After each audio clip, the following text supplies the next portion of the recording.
আমূল পরিবর্তন সংঘটিত হয়েছে। আজ দেশ জুড়ে ভয়াবহ দুর্যোগের সমূহ সম্ভাবনা রয়েছে। দেশের সব পুলিশ স্টেশনকে 10 নম্বর মহাবিপদ সংকেত দেখাতে বলা হয়েছে। সমগ্র দেশের তাপমাত্রা এবং বাতাসের গতিবেগ আজ অস্বাভাবিক রকম ভয়ঙ্কর। সমগ্র দেশবাসীকে তাই আজ যে যেখানে অবস্থান করছেন সেখানেই অবস্থান করতে অনুরোধ জানানো যাচ্ছে।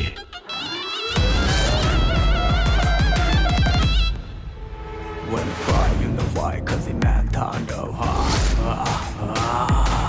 我的英雄，那就不得不见家呀！